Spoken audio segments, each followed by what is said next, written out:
Please be seated. Good morning. Every year since 2001, this day, frankly this week, frankly this month, have been so hard, so very sad. And in 2001, so incredibly scary. Each of us has our own story, our own emotional memory, and to this day, our own individual way of remembering and memorializing September 11th. And as these painful memories become part of the fabric of our collective history, we take a moment today to reflect on the losses and the heroes. While the visual memories are seared into our brains, the fear and agony are burned into our hearts. As we take a moment to remember, we feel and share the grief and love for the thousands who lost so much on that day and for those who continue to feel those losses today and every day. As we take a moment to remember, let's take many moments to share our gratitude to those who bravely ran towards danger, not away, who saved lives and may have lost their own in the process, who took action to help and protect others. To them, to the heroes known and unknown, and to their families, we say thank you. And as we reflect, I ask that we recall how we as a nation stood together, finding common ground, albeit through pain. We cared deeply about strangers as well as neighbors, friends, and relatives. We pulled together out of our collective and shared grief and shock. And so I ask, as this anniversary blends into the next, let us not only reflect and remember, but let's look to each other as we seek a return to loving and supporting each other, the stranger, the neighbor, the friend, the relative. Out of tragedy and the memory of that tragedy, let us once make sure that we take the time to care for each other on this day and on every day. Thank you.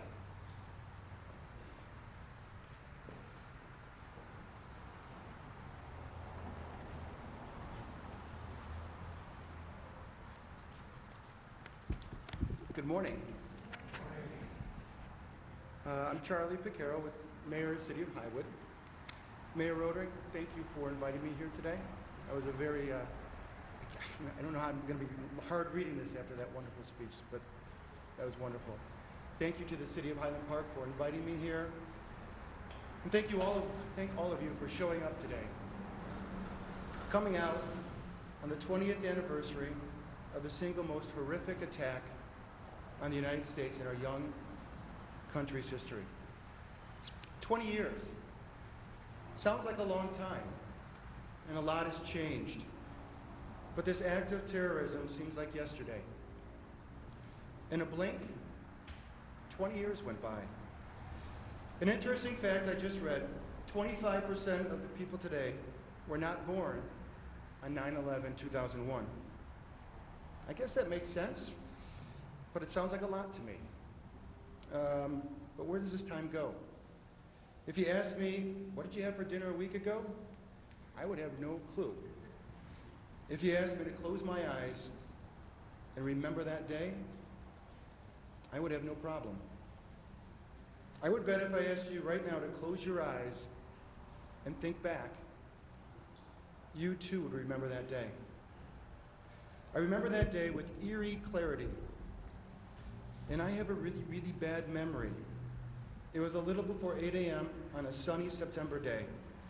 My in-laws just left our Chicago loft, trying to beat the Tuesday morning traffic, round their way back to Kansas City. My wife and I were watching TV, the Today Show.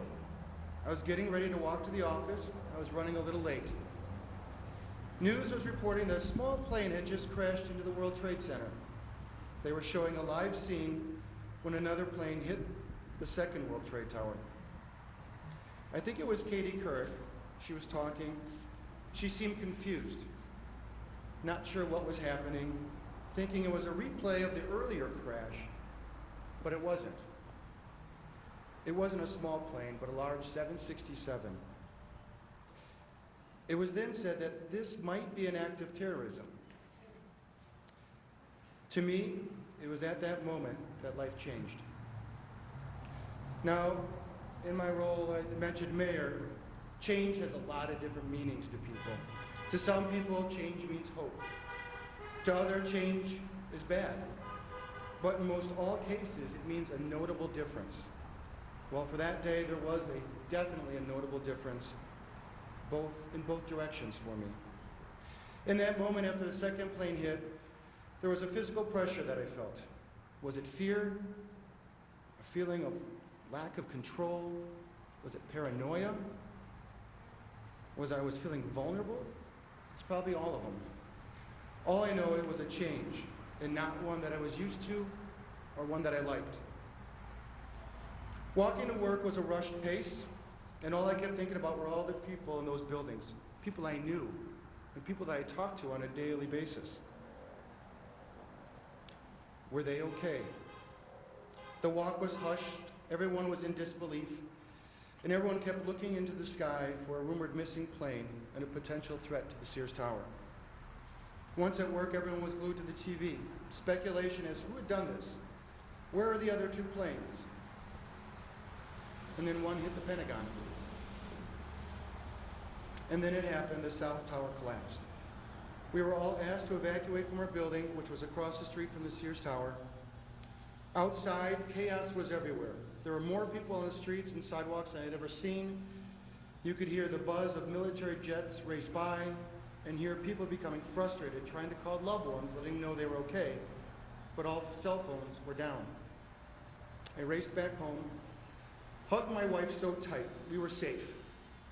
I later learned that 2,977 families would not be able to say that. We drove out of the city and found comfort and strength with our family. We all have stories on how that day changed us. From my perspective, at my age and where I was in life, it was a loss of innocence for this country. We woke up that morning not worried about a thing and went to bed with a black eye and cracked ribs, afraid, angry, and not sure what tomorrow was going to bring. In the days that followed, we as a country watched too much TV, reliving that horrific event. We stared into the sky and didn't see a plane for days. And after that, every plane flying was flying way too low. As a country, we buckled down. We created new agencies. We would make sure this would never happen again. We started a war against terror, and the innocence and trust we saw in others was gone. Today, 20 years later, I pray my children will never have to witness anything like that. A plane used as a weapon to kill innocent people. I still have butterflies when at the airport, while waiting in line at TSA, while boarding a plane, and I'm aware of unattended bags. Now, I mentioned that change has a good side too, at least for me. I'm sure if I had lost a loved one on 9/11, I would be hard-pressed to see a bright side here. I saw that fire and police will do more for people than most people will do for themselves. I learned a lot of good things about our country. We can pick ourselves up when kicked. We are strong when we are united. People are kind and giving, and we truly want what's right. So as we move on from today, I believe it's important that we tell our stories and the impact they had on us, because time moves on. And in another blink of an eye, it will be 40 years since September 11th, 2001. And on that day, over half the people alive will have been born after 9/11. So maybe our stories are all they will have to personalize and maybe remember that September morning. Finally, that day made me realize, with family there is strength, life is short, and it should never be taken for granted. Thank you.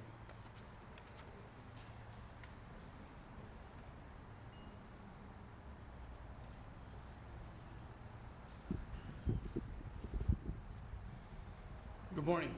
My name is Chris Prager. I'm a chaplain in the Highland Park Fire Department. I served with the fire department for 25 years here and 6 years with Highland. So I think I represent both mayors very well. As a chaplain, I'm here for care and concern.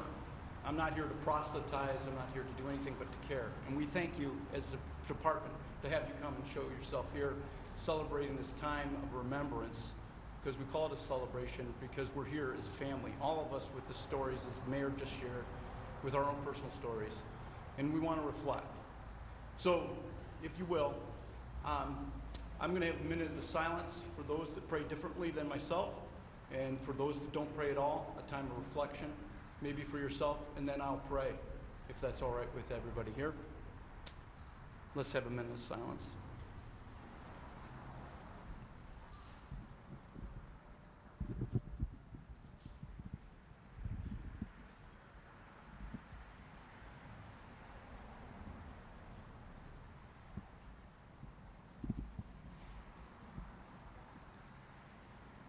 Lord, thank you so much for this wonderful day. It's beautiful weather. So much like day of Natalie. We pray, Lord, for the hearts of those that are struggling today. Not only for 9/11, but also for all the people that lost loved ones after, defending us in faraway nations, military families that have lost loved ones, people coming home that are never going to be physically the same. Pray, Lord, an extra portion of your mercy on them. We pray, Lord, that you would make the best come out of us. Lord, I'm so convicted, and my conviction comes no further than my own hands when I've been able to see myself deliver babies, help people in need, but I've also done things that are wrong and evil. Forgive me for those things. Forgive us for our transgressions. But help us, Lord, to be honoring to each other, to serve one another, to treat each other like a neighbor, to love each other as we love ourselves. Let us be a better person because of the 20th anniversary of this date. In Jesus' name, amen.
Good morning. I'm Deputy Fire Chief Frank Narda Marino. Throughout most of the history, the lives of firefighters have been closely associated with the ringing of a bell. As they began their hours of duty, it was the bell that started it off. Throughout the day and night, each alarm was sounded by a bell that called them to fight fire and place their lives in jeopardy to serve their fellow citizen. When the fire was out and the alarm had come to an end, the bell rang 3 times to signal the end of an emergency. At this ceremony, we ring the bell 3 times in memory, honor, and in tribute to the men and women who lost their lives on 9/11 and to honor their service. We honor the firefighters, police officers, uniformed and civilian members of the armed forces, and all 2,977 people who lost their lives from the attacks.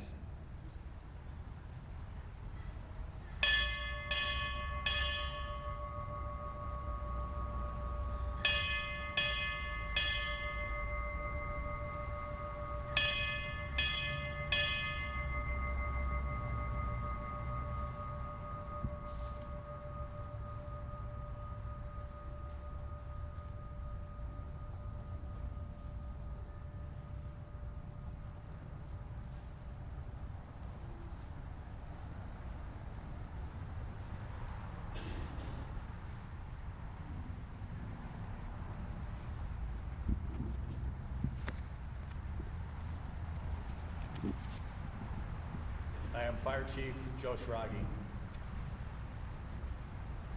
Many of us gathered here have our own memories of September 11th.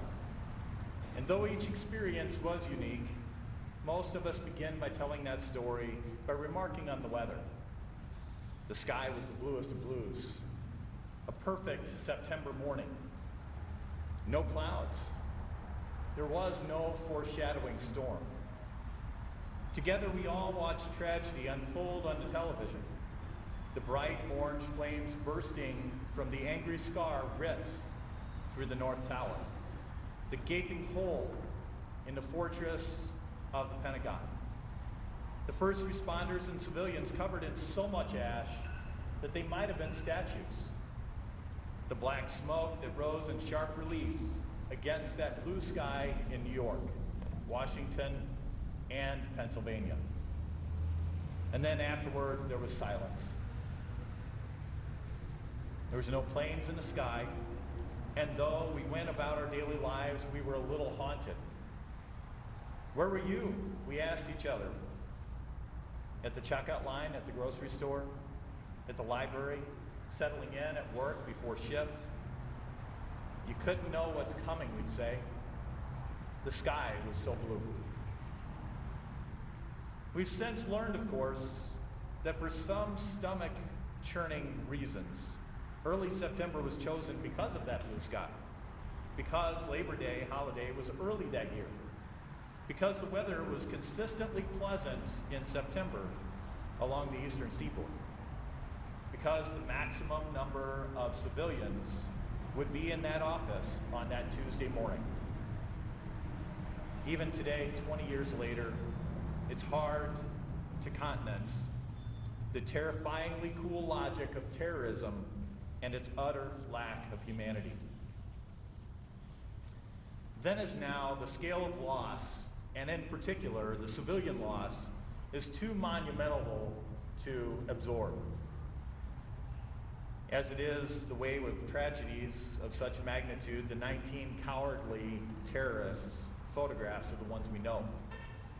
Their names are the ones we recognize, just as we know the name of the man who carried out the Oklahoma City bombing, where we find that empty field of empty chairs representing his victims around the survivor tree.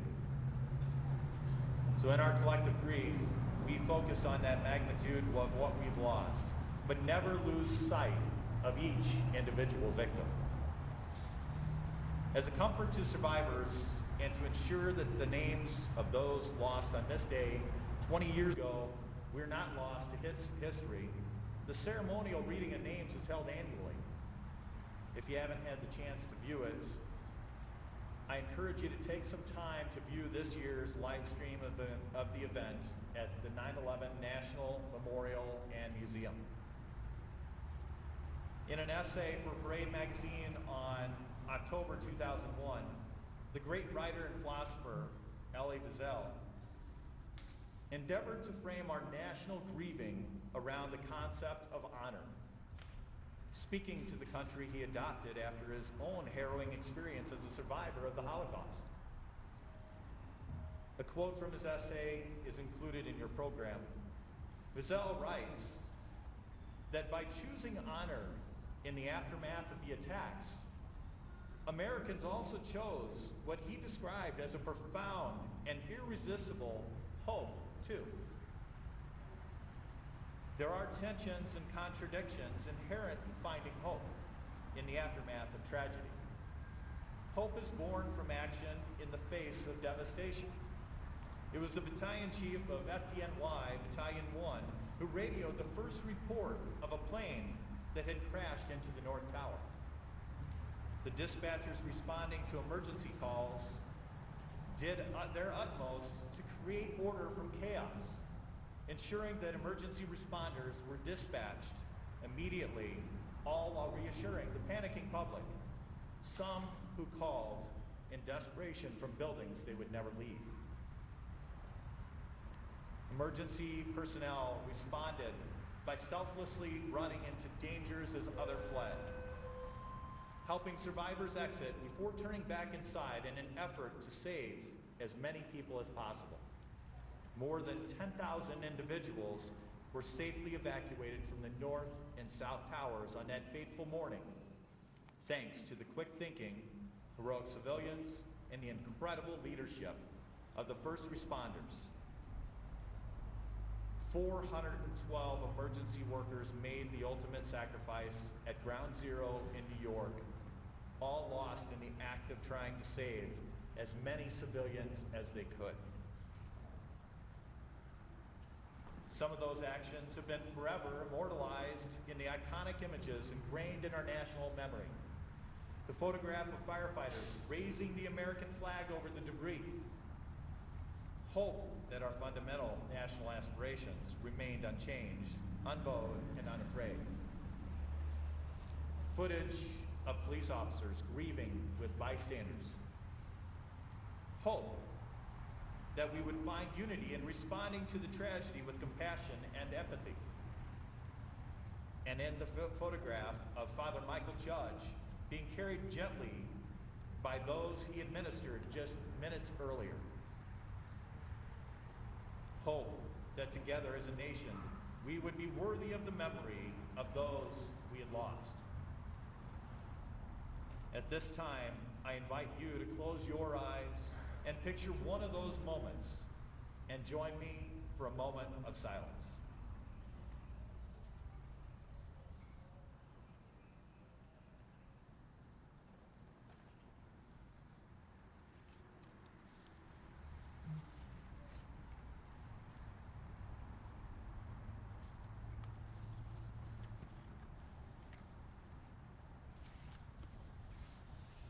Thank you.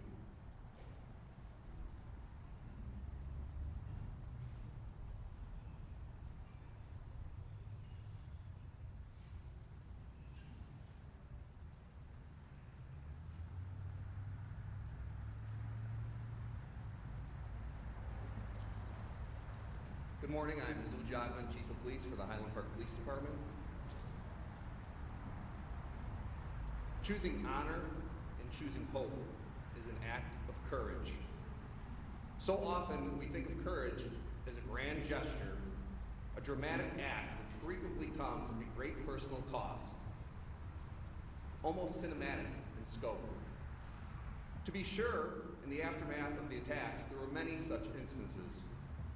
The passengers of United Flight 93, knowing that their hijacked plane threatened thousands of lives in Washington, D.C., sacrificing themselves to save others. Firefighters and police officers racing against the clock to rescue civilians from the World Trade Center before the buildings collapsed, knowing that they may never escape. Servicemen and women who are at peace one day and at war the next, fighting to provide our national security in the wake of this unprecedented attack country. Less celebrated, but no less worthy, are those small acts of courage. For there's courage in preventing those desperate to find their loved ones from entering a dangerous place. Courage in telling a small child the truth of what happened that day. Courage in pushing forward with the demands of daily life in defiance of the terrorists' aims. And there is special courage in shouldering the burden of grief for others, in meeting anguish with compassion and solidarity. Just as it is important to pause today and remember those who were lost in the attacks, it is equally important to celebrate the courage of those who persevere through the aftermath to rebuild lives, cities, and our community sense of security. I think there's also courage in finding your place in the world after such a watershed moment. If I were to ask some of you where you were on that day, you'd say in school or at work, but some of you weren't even born. And yet, here we all are today, honoring those who were lost in the terrible attack on our country, that attack that has shaped the contour of our lives, and even if we don't notice it or think about it. For those of you that came of age or were born in the aftermath of the attacks, the economic recession, and the war that followed, it's shaped your perspective on the world. It shaped your priorities and your sense of what's right and what's wrong. 9/11 has influenced what America means to you. And America's longest war has helped you to articulate with unique clarity what our country stands for and what we fight for. You have learned to navigate the tensions of war without sacrificing your love for our country, and you have challenged us all to work together to help America live up to the promise we've always articulated as our highest ideal. And you are holding us accountable in building that better future for you. We often hear commentators remark on that which divides us. I recall the time immediately after 9/11 as one in which our nation came together as one, not grudgingly or in spite of our differences, but because of one goal that transcended all of those differences. In supporting our first responders, survivors, servicemen and women, families and loved ones, and communities impacted by this tragedy, we all found a common purpose. Today's event has been focused on remembrance, on taking time to think back to what it was like to live and work through one of the most challenging periods in our history. But I would also like to challenge you to continue to choose hope by choosing action. September 11th was designated as a National Day of Service, Remembrance Day, by President Obama in 2009. And it is an opportunity for each of us to come together in service to those who are in need, just as we did in 2001. May our acts of service be a tribute to the memory of those we lost and a credit to the first responders who answered the call of service on that dark day. I would now like to invite Highland Park High School students Leah Perlman and Jeremy Septon to play taps.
remain standing.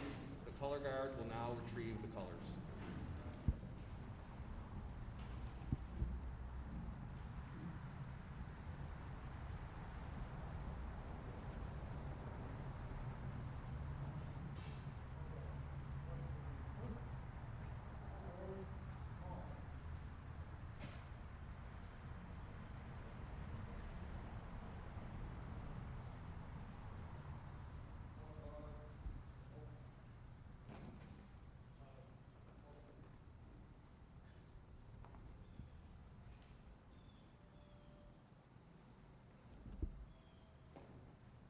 Present.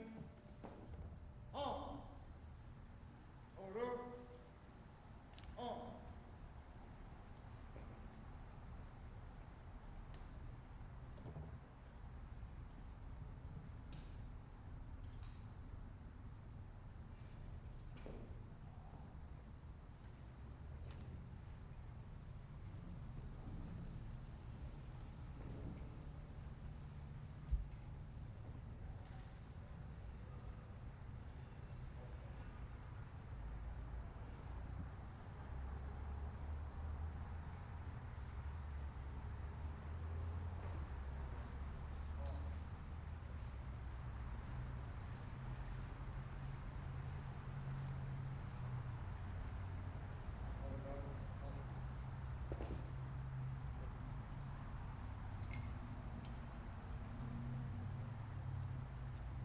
That now concludes our ceremony. I wanted to thank you all and each for coming to be with us today to honor those who have gone before us, those who were heroes in that wake of tragedy.